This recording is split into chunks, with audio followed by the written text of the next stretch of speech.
آپ دیکھ رہے ہیں نور ٹی وی جدہ اور میں ہوں آپ کا دوست، آپ کا ہوسٹ محمد عاقل۔ جو سوشل میڈیا پر سعودی عرب کے خلاف طوفان بدتمیزی پھیلائی جاتی ہے تو لوگ ہم سے رابطہ کرتے ہیں کہ اس کی حقیقت کیا ہے اور کس زاویے سے، کس طریقے سے ان کو جواب دیا جائے اور ان کی تصدیق اور تکذیب کی جائے۔ وہ جو سرکولر وزارت شؤون الاسلام والاوقاف اور یہاں کی منسٹری کی طرف سے ان کے ٹویٹر پر اور پورے سعودی عرب کی مساجد کو مخاطب کر کے منسٹر نے، جن کا نام ہے ڈاکٹر عبداللطیف بن عبدالعزیز آل شیخ، یہ تعمیم فوری ارجنٹ سرکولر بھیجا گیا ہے، جس کا ترجمہ بھی انہوں نے بھیجا ہے۔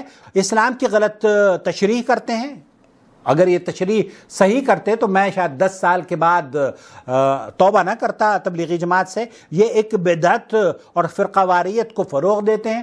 اور نمبر 4 یہ کہ سعودی عرب کی مملکت میں متعصب گروہوں بشمول تبلیغی اور دعوتی گروپ سے وابستگی ممنوع ہے۔ حقیقت یہی ہے کہ سعودی عرب میں اس طرح کی وابستگی کو پسند نہیں کیا جاتا جو کہ ہندوستان اور پاکستان کی تنظیموں میں ہے، چاہے وہ فلانے ڈاکٹر کی ہو، فلانے انجینئر کی ہو اور فلانے برادر کی ہو اور فلانے اس کی اسکالر کی ہو۔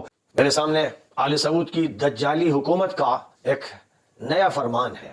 اسلامک امور کی وزارت کی طرف سے یہ فرمان جاری کیا گیا ہے۔ اسلامک افیئرز کی جو منسٹری ہے اس کی طرف سے یہ حکم نامہ جاری کیا گیا ہے، اور اسلامی افیئرز کے منسٹر ڈاکٹر عبداللطیف آل شیخ ہیں۔ انہوں نے جو نیا فرمان جاری کیا ہے وہ یہ فرمان ہے، جو لوگ عربی جانتے ہیں، مدارس کے استاد ہیں، مدارس کے طالب علم ہیں، مدارس کے ذمہ داران ہیں، ان کے سامنے یہ فرمان کا متن موجود ہے۔ اور سعودی حکومت کی طرف سے جو بیانات سامنے آتے رہے ان میں حسن البنا کو دہشت گرد کہا گیا، سید قطب کو تو بڑے شد و مت سے دہشت گرد قرار دیا گیا، مولانا مودودی کو دہشت گرد قرار دیا گیا، مولانا ابو الحسن علی حسنی ندوی کو دہشت گرد قرار دیا گیا۔ تو یہ سارے افراد یا عظیم شخصیات دہشت گرد، اور ان کی جماعتیں مثلا جماعت اسلامی دہشت گرد، اخوان المسلمین دہشت گرد۔ ایک بیچاری تبلیغی جماعت رہ گئی تھی، ایک ایسی بے ضرر سی جماعت جس کو یا تو فکر ہوتی ہے قبر کی اور یا عالم بالا کی، جو نہ سیاست میں پڑتی ہے اور نہ کوئی اور مسئلہ چھیڑتی ہے، اس نے اپنے کو بالکل وقف کر رکھا ہے آخرت کے لیے اور جنت کی تمنا اور دوزخ سے بچنے کی دعا، یہی اس کا مشن ہے۔ اس کو بھی نہیں چھوڑا گیا۔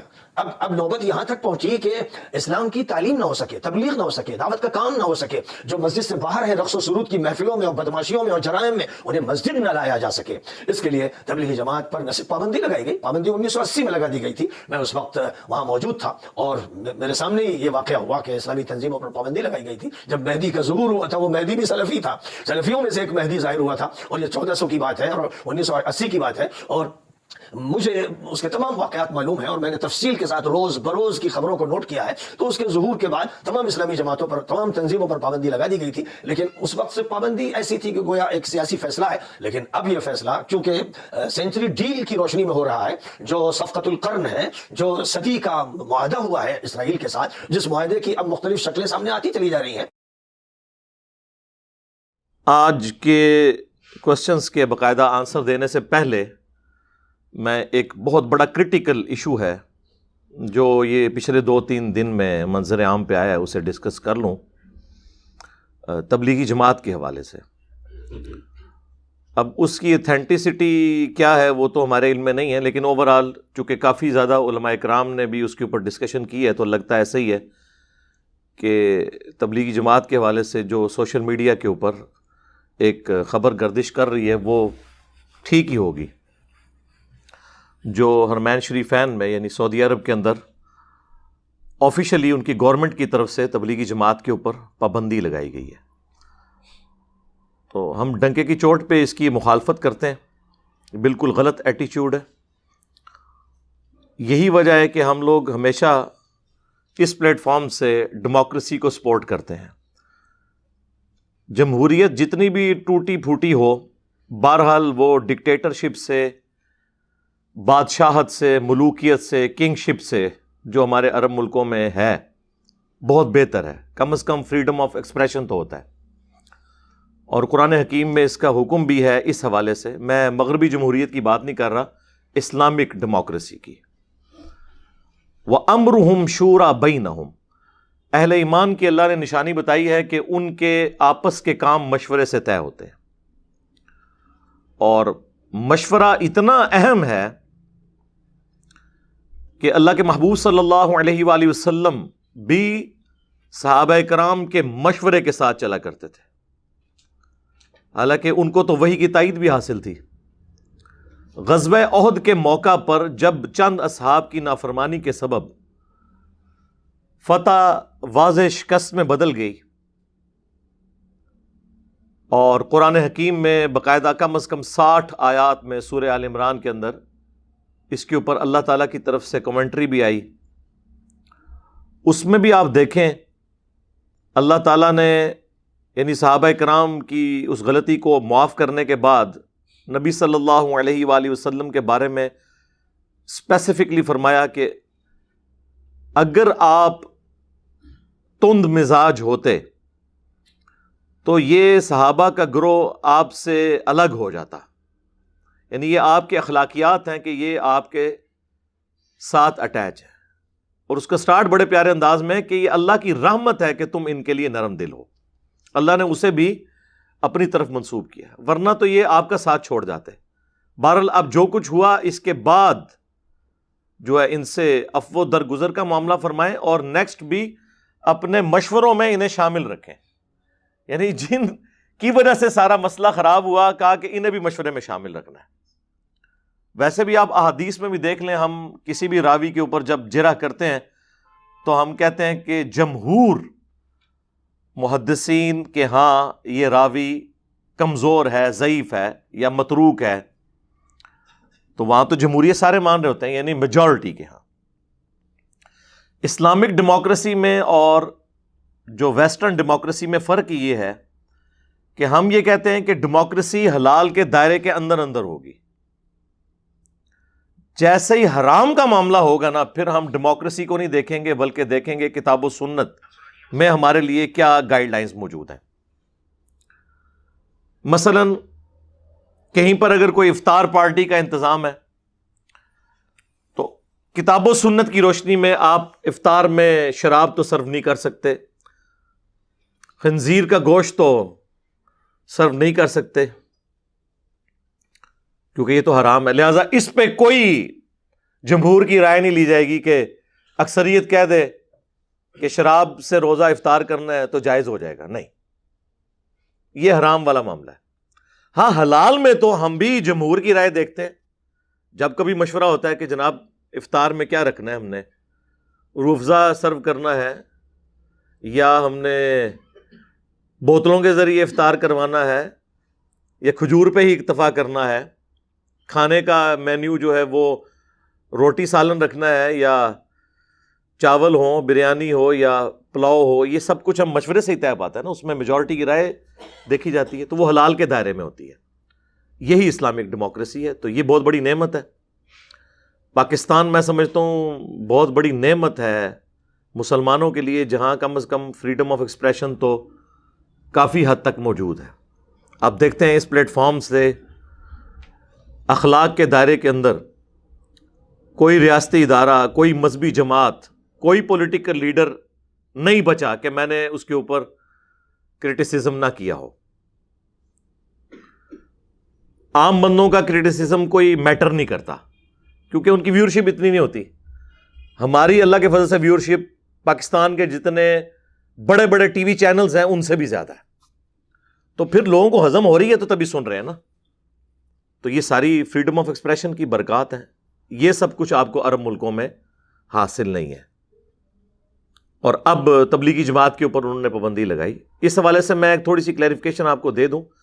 تبلیغی جماعت پہ یہ پابندی جو لگی ہے یہ کوئی آج کی پابندی نہیں ہے، 1980s میں 8 سے 40 سال پہلے ہی تبلیغی جماعت پہ باقاعدہ طور پہ سعودی عرب میں پابندی ہے۔ اس وقت جو مفتی اعظم سعودیہ تھے انہوں نے باقاعدہ ریٹن میں فتویٰ دیا تھا کہ ان کی کتاب میں جو تعلیمات ہیں وہ قرآن و سنت کے منافی ہیں۔ وہ تو بالکل ٹھیک ہے، اس میں کئی چیزیں ہیں، ہماری بھی ریزرویشن ہے، اس کو میں تھوڑا بہت ڈسکس بھی شاید کر دوں اینڈ پہ، وہ الگ بات۔ ان زمانوں میں دیوبند علماء کا لکھا ہوا قرآن کا ترجمہ اور تفسیر دی جاتی تھی، محمود الحسن دیوبندی صاحب کی، لیکن جب پاکستان سے اہل حدیث علماء نے اس کی کچھ غلطیاں ہائی لائٹ کی تو انہوں نے اس کے اوپر پابندی لگا کے پھر پاکستان کے ایک اہل حدیث عالم ہیں, کچھ عرصہ پہلے ہی فوت ہوئے ہیں, 95 ایئرز کی ایج میں آلموسٹ, صلاح الدین یوسف صاحب, اللہ تعالیٰ ان کی غلطیوں سے درگزر فرمائے, انہیں نیک کاموں کا اجر عطا فرمائے. تو انہوں نے ایک بڑا اچھا قرآن کا ترجمہ, وہیں سعودیہ میں آپ کو مسجد نبوی میں, بیت اللہ شریف میں آپ کو وہ اردو زبان میں وہی نظر آئے گا پڑھا ہوا. دارالاسلام پبلیکیشن جو پاکستان کا ایک ادارہ ہے, جو دنیا میں اس وقت سب سے بڑا ادارہ ہے کتابیں چھاپنے والا, اردو زبان میں, انگلش زبان میں. اس کے لیول پہ صرف ایک دارالکتب العلمیہ ہے بیروت کا, باقی اوورال دارالاسلام کا کام بہت بڑے لیول کا ہے. پاکستان کے ہی وہ اس کے آنر ہیں, اہل حدیث عالم دین ہیں عبد المالک مجاہد صاحب گجرانوالہ کے. اس وقت انہوں نے اپنا ہیڈ آفس بھی ریاض سعودیہ میں بنایا ہوا ہے. ایون سعودی عرب کی لائبریریز میں بھی آپ کو دارالاسلام کی چھپی ہوئی کتابیں نظر آئیں گی. یہ میرے ٹیبل پہ بھی جو کتابیں رکھی ہوئی ہیں عربی, بخاری, مسلم, ابو داؤد, ترمذی, نسائی, ابن ماجہ, یہ دارالاسلام کی ہیں. تو وہ اس کے آپ سمجھ لیں سب سے بڑے ایڈوائزر کے طور پہ بھی تھے, پوری زندگی انہوں نے جاب اسی میں کی. دارالاسلام نے ان کا وہ ترجمہ احسن البیان پرنٹ کیا تھا, اسی کے رائٹس پھر لیے سعودیہ والوں نے, شاہ فہد پرنٹنگ پریس والوں نے, اور وہ حاجیوں کو مفت دیا جاتا ہے ایٹ لیسٹ حج کرنے کے لیے جو لوگ جاتے ہیں. وہاں پہ بھی اندر رکھے ہوتے ہیں, وہاں سے بھی آپ کو مفت مل سکتا ہے تھوڑی سی کوشش کرنے سے. اور زبانوں میں بھی ہے, اردو والا جو ہے وہ بہرحال انہی کا ہے. تو وہ انہوں نے شروع کر دیا. تبلیغی جماعت پہ اس وقت پابندی لگ گئی تھی. تبلیغی جماعت کو سعودیہ کی کسی مسجد میں درس دینے کی اجازت 8 سے نہیں 40 سال پہلے سے نہیں ہے. پہلے آلموسٹ یہ 60 سال تک وہاں کام کرتے رہے ہیں. تبلیغی جماعت 1926 میں بنی تھی, یعنی ابھی 100 سال اسے مکمل نہیں ہوئے. اس وقت سے لے کر 80s تک سعودیہ میں اجازت تھی, ان کو اوپنلی مساجد کے اندر جماعتیں جاتی تھی. یہ جو آپ سنتے ہیں نا کہ تبلیغی جماعت پہ پابندی لگی ہے, یہ اب ذرا بڑے لیول کی پابندی ہے, کیونکہ وہ جو پرانی پابندی تھی اس میں مساجد میں تو وہ درس و بیان کا سلسلہ نہیں کر سکتے تھے, لیکن حج کے موقع پر منا کے خیموں کے اندر فضائل اعمال کا درس, اندازہ کریں یار, منا کے خیموں میں قرآن ترجمے سے پڑھنے کی بجائے وہ فضائل اعمال کا درس ہو رہا ہوتا تھا. میں نے خود مطلب اٹینڈ کیا 2007 میں جب میں حج کے لیے گیا, تو وہ اجازت تھی. اسی طریقے سے ہوٹلوں کے اندر اور گھروں کے اندر یہ سلسلہ چل رہا تھا. لیکن آپ سمجھ لیں جس طرح ہمارے یہاں پہ ہو جاتا ہے نا کہ کل عدم ڈکلیئر ہو جائے کوئی جماعت, تو وہ چھپ کے بھی کوئی ایکٹیویٹی نہیں کر سکتی. تو اب آلموسٹ انہوں نے اس کو یہ درجہ وہاں پہ دے دیا ہے. غلط ایٹیچیوڈ ہے. اس کی ریزن کوئی بھی ہو, بعض لوگ اسے وہ طالبان کے انقلاب کے ساتھ جوڑ رہے ہیں کہ وہ کہیں ایکسپورٹ نہ ہو جائے سعودیہ میں. یہ ان کو خطرہ لگا ہے کہ تبلیغی جماعت کے ذریعے طالبان آ کے یہاں سے ہماری کنگ شپ نہ چھین لیں. ملوکیت میں یہ تو ڈر لگا رہتا ہے, جب عوامی حکومت نہ ہو, ڈنڈے کے زور پہ ہو, تو وہ اسے مقبولیت تو حاصل نہیں ہوتی. پہلے ان کو خطرہ جو ہے وہ صدام حسین سے تھا, اس سے پہلے خطرہ ان کو امام خمینی سے تھا, اور اب طالبان سے خطرہ لگ گیا. کبھی داعش سے لگ جاتا ہے. تو یہ بھی ایک بڑی جو انڈکلیئرڈ ریزنز ہیں نا, ان میں سے ایک یہ ہے کہ شاید وہ نہ. یہ بات ٹھیک ہے کہ تبلیغی جماعت چونکہ اس کے روٹس دیوبند سے ہیں, تو دیوبندیوں کی جتنی بھی نان اسٹیٹ ایکٹرز سمجھ لیں جماعتیں ہیں نا, وہ اپنے کرتوتوں کو چھپانے کے لیے تبلیغی جماعت کو شیلٹر کے طور پر یوز کرتی ہیں. اس میں تبلیغی جماعت کا قصور نہیں ہے, وہ لوگ کرتے ہیں. ایون پاکستان میں بھی آپ دیکھیں, چونکہ تبلیغی جماعت کے لیے پورے ملک میں ایک سافٹ کارنر پایا جاتا ہے ان کی کنٹریبیوشنز کی وجہ سے, تو ہمارے کے پی سے جو ڈرگز ہیں ان کی اسمگلنگ بعض اوقات تبلیغی جماعت میں گھسے ہوئے لوگ, تبلیغی جماعت کی وجہ سے نہیں ہو رہا ہوتا, لیکن وہ اس کو یوز کرتے ہیں اور اس طریقے سے. اور یہ فرسٹ ہینڈ نالج میرے پاس موجود ہے ایجنسیز کی طرف سے. یہ نہیں کہ میں ایجنسیوں کا بندہ ہوں, مجھے تنگ بھی بہت ہیں وہ. تو بہرحال میرے پاس چونکہ فرسٹ ہینڈ نالج ہوتا ہے کہ یہ اس طرح, وہ جب اس طرح دہشت گرد چھپے ہوتے ہیں تو بعض اوقات وہ رائے ونڈ سے ملتے ہیں, یا رائے ونڈ سے انہوں نے تشکیل کوئی کسی وزیرستان کے علاقے میں کروائی ہوتی ہے, لیکن وہ رائے ونڈ والوں کو تو بیچاروں کو پتہ ہی نہیں ہوتا, اور وہ ویسے بھی کوئی 8 سے 1000 سال پہلے کی زندگی گزار رہے ہیں. نہ وہاں پہ آپ کو کوئی موبائل فون کی وہ اجازت ہے، نہ انہوں نے کوئی الیکٹرانک ریکارڈ مینٹین کیا ہوا ہے کمپیوٹرز میں، وہی پرانے رجسٹر ان کے چل رہے ہیں. اور ایون سپیکر میں نماز نہیں ہوتی، تقریریں سپیکر میں ہوتی ہیں، دعا سپیکر میں ہوتی ہے، نماز جو ہے وہ سپیکر میں نہیں ہوتی. مکبرین کھڑے کیے ہوئے ہیں. تو مغرب اور عشاء کی نماز بھی رائیویٹ میں اسی طریقے سے ہے جس طرح زہر اور عصر کی نماز ہے. امام کی آپ کو قرات کی آواز آتی ہی نہیں ہے. آلموسٹ آپ سمجھ لیں ایک وقت میں 70-80 ہزار لوگ تو عام دنوں میں وہاں پہ اس مسجد میں موجود ہوتے ہیں. یعنی پاکستان میں سب سے بڑی گیدرنگ نماز کی جو ہے وہ رائیویٹ کی مسجد میں ہوتی ہے عام دنوں میں.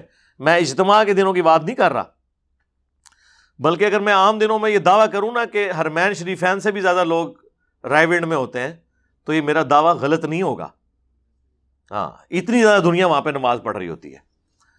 تو یہ یعنی حج عمرے کو اگر آپ چھوڑ دیں نا، عمرے پہ جن دنوں میں پابندی ہوتی ہے تو آپ دیکھ لیں حرم مکہ میں کتنے بندے نماز پڑھ رہے ہوتے ہیں، اس سے زیادہ ہوتے ہیں وہاں پہ. تو وہ تو حج عمرے کی وجہ سے لوگ چلے جاتے ہیں نا، یہ تو نہیں کہ پورا سعودیہ جو ہے وہ مکے میں ہر وقت بیٹھا ہوتا ہے. یہ یہیں سے بات کی جا سکتی ہے کہ جی ہم ہوتے تو وہیں پہ ہوتے، ایسے نہیں ہوتا. تو تبلیغی جماعت پہ انہوں نے پابندی اس وقت ہی لگائی تھی، وہ اس طرح ایکٹیویٹیز پرفارم نہیں کر سکتے تھے. اب خیر ان کو یہ خطرہ لگ گیا کہ شاید کوئی طالبان کا انقلاب امپورٹ نہ ہو جائے تو ہم اسے وہاں سے ایکسپورٹ ہو کے یہاں نہ پہنچ جائے، تو پابندی لگا دیں تاکہ آسانی ہو جائے. لیکن یہ وہ ریزنز نہیں ہے جو وہ بتا رہے ہیں. وہ تو کہہ رہے ہیں کہ جی ان کی تعلیمات شرک اور بدعت کے اوپر مبنی ہے. تو میرے بھائی وہ تو پہلے سے سب کو پتا ہے کہ ان کی کتاب کے اندر کیا کچھ لکھا ہوا ہے، وہ تو پہلے نہیں تھا آپ کو پتا. تو یہ خام خواہ ایویں بہانے بنا رہے ہیں. اصل وجہ پیچھے پولیٹیکل کوئی ریزنز ان کی اپنی ہیں، اس کی وجہ سے وہ کر رہے ہیں. تو غلط ایٹیچیوڈ ہے. میں تو یہ نہیں کہتا صرف کہ تبلیغی جماعت سے پابندی اٹھائی جائے، میں تو کہتا ہوں اگر دیوبند کی تبلیغی جماعت کو وہاں تبلیغ کی اجازت ہے، بریلویوں کی دعوت اسلامی کو بھی اجازت ہونی چاہیے، اہل حدیث کو بھی اوپنلی اجازت ہونی چاہیے. اہل حدیث کو بھی اوپنلی اجازت کوئی نہیں ہے، وہ چند ایک نامینیٹڈ لوگ ہیں وہ جو آپ کو لال رومال والے نظر آتے ہیں. ہر یہ بندہ نہیں کہ لال رومال پہن کے تو وہاں شروع ہو جائے گا، پکڑ لیں گے وہ. ٹھیک ہے. اسی طریقے سے اہل تشیع کو بھی اجازت ہے. اگر کوئی شخص سمجھتا ہے کہ اس کے عقائد بڑے فرم ہیں، کتاب و سنت کے دلائل سے ہیں، تو آپ باقیوں کو موقع دیں، اس میں کیا مسئلہ ہے؟ سب کو اجازت ہونی چاہیے کہ وہ اپنا پوائنٹ آف ویو بیان کریں. ہاں، کوئی آرمڈ کنفلکٹ نہ کرے کہ کوئی اسلحہ اٹھا کے گن پوائنٹ پہ کسی کو منوانے کی کوشش کرے، یہ والی حرکت نہ ہو. باقی تبلیغ کی تو اجازت ہونی چاہیے. مکہ مدینہ انٹرنیشنل سٹیز ہیں مسلمانوں کے لیے، سب کو اجازت دے. اور یہ میں صرف ان کے لیے نہیں کہہ رہا، طالبان بھی افغانستان میں دعوت اسلامی کی جماعتوں کو آنے کی اجازت دیں. ہمارے پاس تو یہ بھی فرسٹ ہینڈ نالج ہے، افغانستان سے کئی لوگ یہاں پہ آ چکے ہیں ماشاءاللہ. اردو زبان کی برکت سے اللہ تعالیٰ نے انہیں کتاب و سنت کے منہج تک پہنچایا، تو وہ آ کے وہاں بتاتے ہیں وہاں پہ اہل حدیث پہ بھی کوئی اچھا وقت نہیں ہے طالبان کے آنے کے بعد. ان کو اس طریقے سے عام اجازت نہیں ہے، لیکن وہاں پہ بھی ان کو بھی خطرہ یہ ہے کہ اہل حدیث کے اندر داعش کے لوگ چھپے ہوئے ہوں گے، اس وجہ سے ان کا کریک ڈاؤن وہ کر رہے ہوتے ہیں. باقی تو ان میں ٹالرنس اس دفعہ بہت ہے. انہوں نے تو آپ کو پتہ ہے اس دفعہ محرم میں شیعہ کی جو مجالس ہیں ان کو بھی سیکیورٹی پرووائڈ کی ہے، جلوسوں کو سیکیورٹی پرووائڈ کی ہے. لیکن اس طریقے سے عام اجازت بریلویوں کو یا اہل حدیث کو، اہل تشیع کو اس طریقے سے اجازت نہیں ہے. تو اگر وہ یہ چاہتے ہیں کہ تبلیغی جماعت کو اجازت ملے تو انہیں بھی تھوڑا دل کھلا کرنا چاہیے. لیکن تیسری طرف ایران کے اندر جہاں جہاں پہ اہل سنت آباد ہیں وہاں پہ تبلیغی جماعت کو اجازت ہے تبلیغ کرنے کی، ان کی مساجد ہیں. یہاں پہ جھوٹ بولا ہوا جی وہاں سنیوں کی مساجد ہی نہیں ہے. ایک وہ الجزیرہ ٹی وی کے اینکر ہیں، وہ ایران کے دورے پہ گئے تو ان کی پوری آپ سمجھ لیں ڈاکومنٹری اپلوڈ ہوئی ہوئی ہے یوٹیوب کے اوپر، آپ دیکھیں.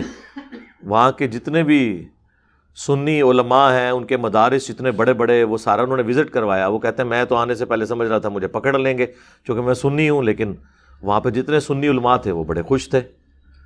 ایون جو بریلوی ٹائپ عوام ہے وہاں پہ میلاد کے جلوس اور وہ سارے وہ بھی سلسلہ ہوتا ہے، پورا ہفتہ میلاد کا منایا جاتا ہے. اور آپ ٹالرنس کا لیول دیکھیں، شیعہ کے نزدیک جو عید میلاد النبی صلی اللہ علیہ وآلہ وسلم کا دن ہے وہ 17 ربیع الاول ہے.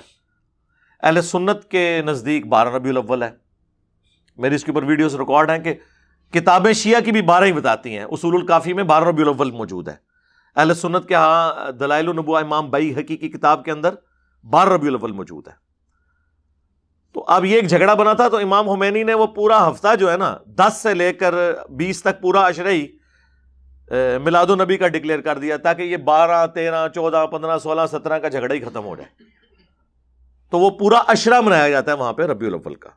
باقی وہ میری جو ریزرویشن ہے منانے کے اعتبار سے وہ الگ، میں آپ کو ویسے بتا رہا ہوں کہ کتنی ٹالرنس وہاں پہ موجود ہے. تو بال پاکستان جتنی زیادہ کہیں نہیں ہے، یہ میں آپ کو بتا دوں. ہاں یہاں پہ چاہے پولیٹیکل جماعتوں پہ آپ نے کرٹیسزم کرنا ہو، ریاستی اداروں پہ کرنا ہو، یا کسی مذہبی شخصیت کے اوپر، کافی حد تک آزادی ہے الحمدللہ، اور یہ پازیٹیو چیز ہے. اسی کی برکات وقت کے ساتھ ظاہر ہوتی ہیں. ادروائز اگر آپ اس طرح فریڈم آف ایکسپریشن کو دبا دیں گے تو اس کا نقصان ہی ہوگا. تو تبلیغی جماعت کے اوپر جو پابندی ہے جی، ہم اسے کنڈیم کرتے ہیں ڈنکے کی چوٹ کے اوپر. یہ کوئی ایٹیچیوڈ نہیں کہ اس طریقے سے آپ زبردستی کسی کے ساتھ کرنے کی کوشش کریں. اور باقی جماعتوں کو بھی اجازت ہونی چاہیے کہ وہ دعوت و تبلیغ کا کام کریں. آپ اگر یہ کہیں گے جی ہمارے نزدیک تو یہ چیز ثابت نہیں ہے، تو ان کے نزدیک ثابت نہیں ہے، تو میرے بھائی یہ تو پھر اینڈ تک معاملہ چلتا رہے گا. آپ قائل کریں انہیں. جس طرح تبلیغی جماعت عرب ملکوں میں فضائل اعمال نہیں پڑھتی، چونکہ وہاں لوگوں کو عربی آتی ہے، وہ یہ کہانیاں ان کی سن نہیں سکتے، تو وہاں انہوں نے سلیبس میں ریاض الصالحین رکھی ہوئی ہے. ریاض الصالحین آج سے آلموسٹ آپ سمجھ لیں 800 سال پہلے ایک کتاب لکھی گئی ہے. امام شرف الدین نووی المتوفی 676 ہجری، اب یہ 1443 ہجری چل رہا ہے، 676 ہجری میں وہ فوت ہوئے ہیں. انہوں نے ریاض الصالحین کتاب لکھی تھی. پاکستان میں دارالاسلام والوں نے 2 جلدوں میں اسے پرنٹ کیا، ایک جلد میں بھی آپ کو مل جائے گی. وہ کتاب بڑی زبردست کتاب ہے. مختلف ٹاپکس بیسکس سے لے کر اخلاقیات تک، ہر ٹاپک کے اوپر پہلے وہ آیات لے کے آتے ہیں، اس کے بعد وہ احادیث لے کے آتے ہیں، بخاری سے، مسلم سے، پھر اس کے بعد سنن اربع، جامع ترمذی، ابو داؤد، نسائی، ابن ماجہ سے. اس طریقے سے مختلف ٹاپکس کے اوپر آپ سمجھیں کہ بنے بنائے نوٹس ہیں. میں علماء سے بھی کہوں گا کہ اگر آپ کو جمعے کی تقریروں کے لیے کوئی کتاب نہ ملے، ریاض الصالحین آپ خرید لیں. اتھینٹک نالج ہے، آپ کے جناب کئی سالوں کے جمعے پار ہیں.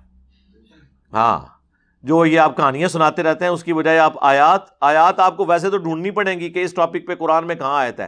وہاں اتنی انٹلیکچوئل ترتیب کے ساتھ انہوں نے جو ہے وہ اس کے چیپٹرز بنائے ہیں، اور ہر چیپٹر کے آغاز میں آیت لے کے آتے ہیں، اس سے ریلیٹڈ آیات، پھر احادیث لے کے آتے ہیں. اس کے بعد سٹوریاں کوئی نہیں لے کے آتے. احادیث پہلے بخاری مسلم سے، اس کے بعد باقی. یعنی جس طرح مشکات المصابیح لکھی گئی ہے نا، مشکات تو پیورلی حدیث کی کتاب ہے نا، اس میں پلس قرآن کی آیات بھی ہیں. مشکات کے بعد میں یعنی سب سے بیسٹ بک اس حوالے سے اسے سمجھتا ہوں. مشکات ٹاپ پہ اس لیے کہ اس میں زیادہ ٹاپکس کور ہیں. اس میں ٹاپکس اتنے زیادہ نہیں ہیں، لیکن جو بیسک جتنی بھی آپ کی ایک ضروریات دین ہے، آپ کی بیسکس جتنی بھی، وہ اس کے اندر کور ہے. اخلاقیات سے متعلق ہوں، اسی طریقے سے علم الاحکام ہوں، طہارت کے مسائل ہوں، یہ ساری چیزیں اس میں انہوں نے کور کی ہوئی ہیں. تو ریاض الصالحین سے وہاں درس دیتے ہیں. تو سعودیہ والوں کو اگر ان سے ہے تو وہ ریاض الصالحین سے درس شروع کرواتے ہیں. باقی یہ کہنا ہے کہ جی یہ وہ 3 دن کا سروزہ لگانا، 40 دن کا چلہ لگانا، یہ نبی علیہ السلام سے ثابت نہیں ہے، تو یہ میرے بھائی یہ تو انتظامی معاملات ہیں. نبی صلی اللہ علیہ وآلہ وسلم سے تو مسجد نبوی میں اور حرم مکہ کے اندر CCTV کیمرے لگانا بھی ثابت نہیں ہے. وہاں پہ وضو خانہ ہے اس طریقے کے بنوانا بھی ثابت نہیں ہے، ماربل لگانا بھی ثابت نہیں. یہ سب انتظامی معاملات ہیں. انتظامی معاملات کو آپ کبھی بھی اس طریقے سے نہیں جوڑتے. علماء کا جو کورس ہے درس نظامی کا، یہ نبی علیہ السلام نے ڈیوائز کیا، یہ صحابہ تابعین نے. انتظامی معاملہ ہے، اس کو خام خواہ ایک بحث بنا دینا. ہاں آپ سلیبس پہ بات کر سکتے ہیں کہ سلیبس کتاب و سنت کے مطابق ہو، وہ تو ہماری بڑی سختی کے ساتھ ریزرویشن ہے ان کے اوپر کہ یار خدا کے لیے اس کتاب سے جان چھڑائیں، فضائل اعمال سے.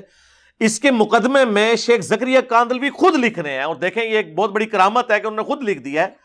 آپ حیران ہوں گے جو کچھ انہوں نے اس میں لکھا ہے. انہوں نے کہا کہ طبیبوں نے یعنی ڈاکٹرز نے کسی بیماری کی وجہ سے، اور وہ بیماری بھی ذہنی تھی، مجھے چند دنوں کے لیے ذہنی کام کرنے سے روک دیا، تو میں نے فرصت کے ان ایام کو غنیمت سمجھا اور میرے جو شیخ تھے الیاس کاندلوی صاحب جنہوں نے یہ تبلیغی جماعت بنائی، انہوں نے بڑے عرصے سے مجھے کہا ہوا تھا کہ کوئی تبلیغی نصاب لکھ دو. اس کا پہلے نام تبلیغی نصاب ہوتا تھا، فضائل اعمال، فضائل درود، فضائل حج، یہ سارا اس کا حصہ ہے. اب انہوں نے خیر وہ فضائل اعمال علیحدہ کر دی. تو کہتے ہیں بڑے عرصے سے میں اس کی تکمیل نہیں کر سکا، اب اللہ نے مجھے موقع دیا ہے کیونکہ ڈاکٹروں نے ذہنی کام سے روک دیا. ہاں تو میں نے کہا یہ خالی ایام میں ان کو یوٹیلائز کر کے ایک کتاب کیوں نہ لکھ دوں. یہ کتاب اس وقت لکھی گئی ہے جب ان کو ڈاکٹروں نے دماغی کام سے روک دیا تھا، اور کتاب بھی اس کے اوپر شاہد ہے جو کچھ انہوں نے اس کے اندر لکھا ہے. وہی صوفیوں والی تعلیمات، وہی واقعات کہ جی ایک بزرگ تھے روزانہ 3 قرآن پڑھتے تھے، ایک تھے روزانہ 8 قرآن پڑھ لیتے تھے. پھر لوگ مذاق اڑاتے ہیں، کہتے ہیں جی کرامت ہے. یہ کون سی کرامت ہے میرے بھائی؟ بخاری اور مسلم دونوں میں حدیث ہے، نبی علیہ السلام نے صحابہ سے کہا کہ تم میں کسی میں استطاعت ہے کہ وہ ایک رات میں 1/3 قرآن پڑھ لے؟ صحابہ نے کہا یا رسول اللہ یہ استطاعت کس میں ہوگی سوائے بزرگان دین کے؟ یہ میں بریکٹ میں کہہ رہا ہوں. تو آپ نے فرمایا سورۃ الاخلاص پڑھ لو، یہ 1/3 قرآن کے برابر ہے. سورہ اخلاص یعنی صحابہ کرام ایک رات میں 1/3 قرآن پڑھنے سے عاجز ہیں، جیسا کہ قرآن پڑھنے کا حق ہے. تو بابے تو شاہی کوئی نہیں تے بولا گے نا سی بابے کی تو 8 قرآن روزانہ نہ پڑھ لیندے نے. اور کرامت کیا ہے کہ یہ کون سی کرامت ہے؟ صحابہ کرام کو تو ایسی کوئی کرامت حاصل نہیں تھی. تو یہ اس کے اندر لکھا ہوا ہے.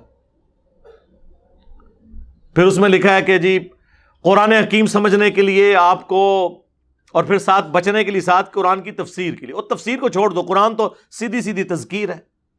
وَأُوحِيَ إِلَيَّ هَذَا الْقُرْآنُ لِأُنذِرَكُم بِهِ وَمَن بَلَغَ. اے نبی تم فرما دو قرآن مجھے اللہ نے اس لیے وحی کیا کہ اس کے ذریعے میں تمہیں بھی نصیحت کروں اور جس تک یہ کتاب پہنچے. تو ایز فار ایز نصیحت از کنسرنڈ دنیا کی سب سے آسان کتاب قرآن ہے. اس کی وجہ ہے کہ یہ ایک موچی کی بھی ضرورت ہے، ایک ڈاکٹر کی بھی، ایک ریڑی بان کی بھی ضرورت ہے، ایک انجینئر کی بھی، ایک انٹلیکچوئل کی بھی ضرورت ہے، ایک عام انسان کی بھی، کیونکہ کامیابی تو آخرت کی سب کو چاہیے. تو یہ سب کو سمجھ آئے گی. اسی لیے قرآن حکیم میں کم از کم 4 دفعہ تو آیا یہ وَلَقَدْ يَسَّرْنَا الْقُرْآنَ لِلذِّكْرِ فَهَلْ مِن مُدَّكِرٍ. ہم نے قرآن نصیحت حاصل کرنے کے لیے آسان کر دیا، ہے کوئی اس سے نصیحت حاصل کرنے والا؟ تو کیوں کہا؟ اسی لیے کہا نا نصیحت حاصل کریں. وہ جی نہیں وہ تفسیر کے لیے 15 تفسیر کون کر رہا ہے؟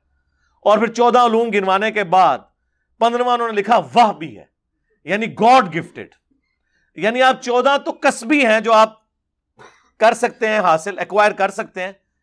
جو 15واں علم ہے وہ بھی ہے، وہ گاڈ گفٹڈ ہے. یہ انہوں نے اس لیے پاک چھوڑی ہوئی ہے کہ اگر کوئی قرآن پہ کی تبلیغ بھی شروع کرے اسے کہ جی بھی تو آپ کے پاس ہے ہی نہیں ہے.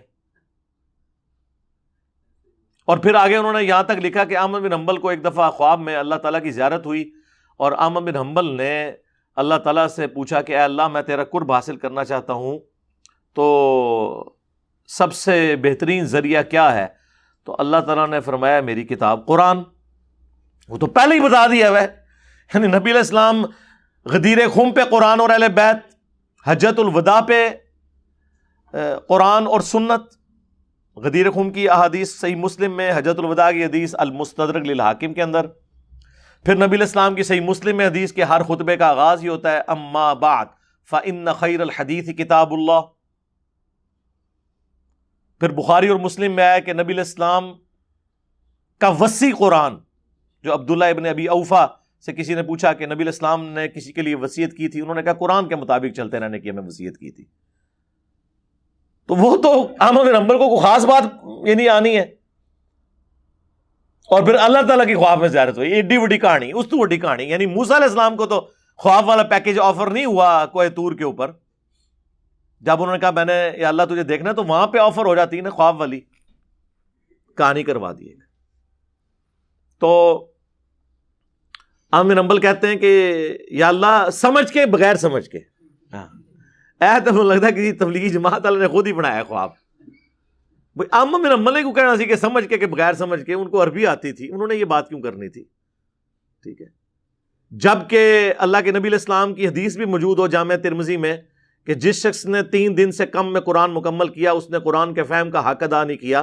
یعنی قرآن پڑھا ہی فہم کے لیے جاتا ہے، 3 دن سے کم میں ختم بھی نہیں کرنا ہوتا، 8 قرآن ایک رات میں نہیں پڑھنے ہوتے. اور امام حنیفہ کی طرف منسوب کیا 61 قرآن رمضان میں پڑھتے تھے، 30 دن کے وقت 30 رات کے وقت ایک تراویح میں وہ جڑا کاٹ ہے نا اتنے والا ایک وہ تراویح والا آیا ہے 29 روزے پتہ نہیں کیا کرتے سن 3 روزے لیتا تھا، ایک کاٹ ہے سمجھ کے کہ بغیر سمجھ کے. تو وہ کہتے ہیں آگے اللہ تعالیٰ نے فرمایا کہ خواہ سمجھ کے خواہ بغیر سمجھ کے. استغفر اللہ، کتنا بڑا جھوٹ ہے. یعنی وہ اللہ جس نے اپنا پیغمبر بھیجا قرآن کی دعوت کا، یعنی آپ سمجھ لیں لب لباب یہ ہے. اور سورہ صاد کی آیت کہ قرآن ہم نے تمہاری طرف اس لیے نازل کیا ہے تاکہ لوگ اس سے نصیحت حاصل کریں اور عقل والے اس پہ غور و تفکر کریں. پھر سورہ محمد کے اندر اللہ تعالیٰ نے فرمایا ہے کہ قرآن پاک پہ یہ تفکر کیوں نہیں کرتے، کیا ان کے دلوں کے اوپر تالے پڑے ہوئے ہیں. پورے کا پورا قرآن کا مقدمہ اس کے گرد ہے کہ اسے سمجھنا ہے. اور احمد بن حنبل کو کوئی نئی کہانی خواب میں کروا دی گئی ہے، جھوٹ ہے.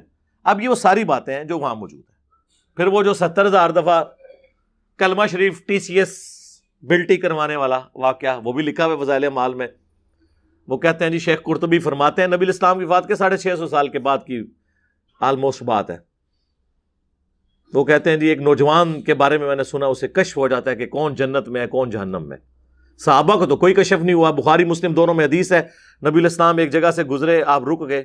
صحابہ نے کہا کیوں رکے؟ تو فرمایا کہ 2 قبر والوں کو عذاب ہو رہا ہے. صحابہ کو تو نظر نہیں آیا. اگر حضرت ابوبکر عمر عثمان و علی نبی الاسلام کے ساتھ موجود ہوں تب بھی عذاب قبر ان کو نظر نہ آئے تو بابت شاہی کوئی نہیں. وہ کہتے ہیں وہ لائیو دیکھ رہا ہے کون جنت میں کون جہنم میں. یہ فضائل اعمال میں لکھا ہوا ہے. کہتے ہیں میں نے نا یہ سن رکھا تھا کہ 70,000 دفعہ کسی کو کلمہ پڑھ کے بخش دیا جائے نا تو بے شک انہیں کام چوک کے رکھا ہے دنیا وہ بخشیا جائے گا. تو کہتے ہیں میں نے کہا میں نا اپنے دل میں نا یہ TCS یا اصالہ ثواب کر دیتا ہوں اس کی ماں کو، کیونکہ وہ چیخا کہ میری ماں جہنم میں جا رہی ہے تو میں پھر چیک کر لوں گا واقعی یہ صاحب کشف ہے کہ نہیں. تو کہتے ہیں تھوڑی دیر بعد اس نے مسکرانا شروع کر دیا اور کہا کہ جی میری ماں تک وہ 70,000 دفعہ کلمہ پہنچا ہے، اللہ نے اسے بخش دیا ہے، اب اسے جنت کی طرف لے کے جا رہے ہیں. اور وہ شیخ کہتے ہیں کہ جی اس واقعے سے 2 رزلٹ نکلے. ایک تو مجھے یہ کنفرم ہو گیا کہ 70,000 دفعہ کلمہ پڑھ کے آپ کسی کو بخش دیں تو وہ بخشا گیا، پاویں جو مرضی انہیں کیتا. دوسرا وہ جو شخص ہے وہ صاحب کشف ہے، کہانیاں بنا کے لکھی ہوئی ہیں. اور یہاں پہ صحابہ کرام کو عذاب قبر نہیں نظر آ رہا. صحیح مسلم کی حدیث ہے نبی علیہ السلام کچھ پرانی قبروں کے پاس سے پہنچے تو آپ کا وہاں سے گزر رہے تھے تو آپ کا خچر بھی دک گیا تو آپ رک گئے. آپ نے فرمایا ان قبر والوں کو عذاب ہو رہا ہے. اور پھر آپ نے کہا کہ عذاب قبر سے اللہ کی پناہ مانگو. سب نے مانگی. اللہم انا نعوذ بک من عذاب جہنم ومن عذاب القبر ومن فتنة المحیا والممات ومن شر فتنة المسیح الدجال آمین. پھر نبی صلی اللہ علیہ وآلہ وسلم نے فرمایا کہ میں نے ارادہ کیا کہ تمہیں عذاب قبر سنوا دیا جائے، اللہ سے دعا کروں میں. پھر مجھے خطرہ ہوا کہ تم اپنے مردوں کو دفنانا چھوڑ دو گے اگر تم نے عذاب قبر سن لیا. دیکھنا تو دور کی بات ہے سرکار. یہ کہتے ہیں جناب ہم بزرگوں کا سارا کچھ دیکھ لیتے ہیں، سب کہانیاں. ان تمام کہانیوں کے باوجود ریاض الصالحین بیسٹ سولوشن ہے جو آلریڈی انہوں نے امپلیمنٹ کیا ہوا ہے، وہ کریں. تبلیغی جماعت کی اصلاح کوشش کریں. اور میں سمجھتا ہوں مسلمانوں کے لیے نعمت ہے کم از کم ایک عوام الناس تک جو ایک دین کا چھوٹا موٹا کوئی رشتہ ہے وہ قائم ہے تبلیغی جماعت کی برکت سے. اور شکر الحمدللہ ان کی ڈکلیئرڈ پالیسی بھی ہے کہ ہم نے کسی غیر مسلم کو تبلیغ نہیں کرنی، کیونکہ ان کے اندر کمپیٹنسی بھی نہیں ہے. وہ صرف مسلمانوں کو جا کے تبلیغ کرتے ہیں. ان کے وہ 6 نمبر بھی دیکھ لیں تو وہ مسلمانوں کو جگا رہے ہوتے ہیں کہ آپ اللہ کے نبی علیہ السلام کے طریقے کے مطابق چلیں. یہ لادہ بات ہے، سلوگن بڑا اچھا ہے، اللہ کے احکامات کو نبی علیہ السلام کے طریقوں پہ پورا کرنا ہے. بھائی اللہ کے احکامات قرآن میں ہیں، نبی علیہ السلام کے طریقے بخاری اور مسلم میں ہیں. فضائل اعمال فضائل صدقات میں تو بابوں کی کہانی ہے. ہاں روایتیں بھی ہیں تو اتنے درجے کی کمزور روایتیں، صحیح روایتیں بھی ہیں لیکن اس کی چھانٹی کی جائے تو یہ بڑی تھوڑی سی کتاب رہ جائے گی. بہتر ہے اس کو چھوڑ دیں، قرآن ترجمے سے پڑھیں. تو بڑا دکھ ہوتا ہے اس حوالے سے کہ اتنی بڑی جماعت جو ہے وہ ان چیزوں کے ہاتھوں ہائی جیک ہوئی ہوئی ہے. اور میرا خیال ہے جماعتوں کے پھیلنے کی وجہ بھی یہی ہوتی ہے کہ لوگ کہانیوں میں خوش رہتے ہیں. قرآن والی تعلیمات میں تو پھر 78 بندے اکٹھے ہوتے ہیں نا حضرت نوح علیہ السلام کے ساتھیوں کی طرح. وہ پھر کام اتنا بڑا پھیلتا نہیں ہے. اتنی ننگی توحید کون سن سکتا ہے؟ تو اس لیے میری طرف سے تو اس کی مذمت ہے جو انہوں نے حرکت کی ہے. ساری باقی جماعتوں کو بھی اجازت دیں کہ وہ اپنا پوائنٹ آف ویو لوگوں کے سامنے رکھ سکیں. یہ چند ایک باتیں تھیں جو میں نے آپ کے سامنے لے کے آنی تھی تاکہ یہ ہمارا بھی ایک حصہ اس حوالے سے ڈال جائے. صلو علی محمد و آل محمد. اللہم صلی علی محمد وعلی آل محمد و اصحاب محمد اجمعین الی یوم الدین. آمین.